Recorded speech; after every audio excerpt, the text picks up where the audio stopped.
Marco Dominic Gonzalez.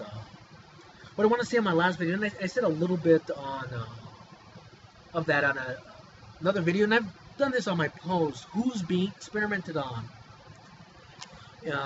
If you don't let cameras within a death rows, or is the government experimenting on death row inmates? That would make sense to me.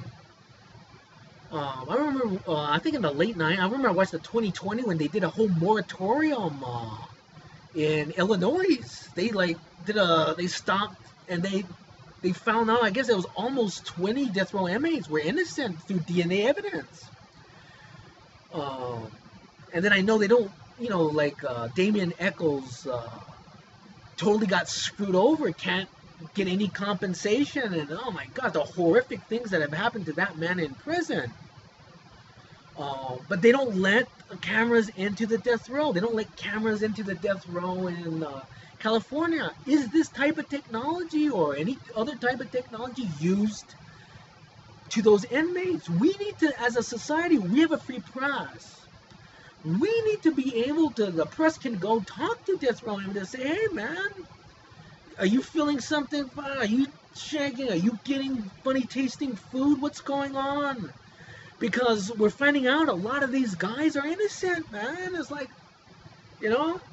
what's going on with that? What's going on with that? Again, if you start chronicling what happens to death row inmates, and a lot of them through DNA evidence have just been freed, you start to say, what's happened to those people? But it would make sense to me to experiment on those guys. They got to experiment on somebody. Guantanamo, obviously, that's just like a no-brainer that they would take that technology and experiment on them. Would they experiment on animals? I mean, my God, I can't imagine having a little animal shaking and feeling the pain that I felt.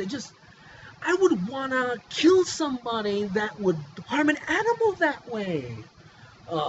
That's cruel. That's a crime against humanity to do that to an animal. So I want to know, who's been experimented on? What animals have been experimented? Where are the experiments taking place? You can't just April 2009 get technology and say we just don't know how it works. Let's just see how we harm Dominic. I can't see that. I can see that it is done to animals and to human beings.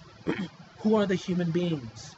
Who are the animals? Are they in West Papua? I mean, where are they? I'm always worried about people that are marginalized and treated like garbage. It's so easy to say, well, let me experiment on those people. It's so easy to have, elitist type people that think they're better than everybody, that have no conscience, to say, well, we got to experiment on somebody. This is good for national security. Let's harm that animal. Let's harm that human being. Let's oppress that person, and let's see what the effects are on that. I can see that happening some. Who's perpetrating the crime, and who's the victim? I can't be the only victim. You have to practice on somebody, and I want to know. I want cameras brought into death rows to be able to talk to inmates to say, are you feeling shaking? Are you feeling tremors? Let me look at your cell. Is this a new prison? Is this a privatized prison? When they have privatized prisons, guys, you can easily put kind of technology in, and then you can just, inmates are like feeling, wait a minute, I'm shaking, I'm feeling something. Don't you feel something? Why does my food taste funny? Why is my water salty? And this kind of thing. It's like nobody cares about these people. We're finding out, like Ryan Ferguson. We're finding all these people. It's like, you know what, dude? There's a lot of dudes doing a lot of time that didn't do anything. We don't have a fair justice system. We have a broken justice system. So I'm like, who's being experimented on? Let the cameras into death rows. Start talking to these inmates and say, what's going on? Who got this technology before me? Has this been sold to any country? What country has this been sold to? Are they using it on their population? What's going on? You as a citizen, we need to know this information, because when you don't know the information, then it becomes 1984, real 1984, because the technology's there. The sophistication's there already. I don't want it mass produced, obviously.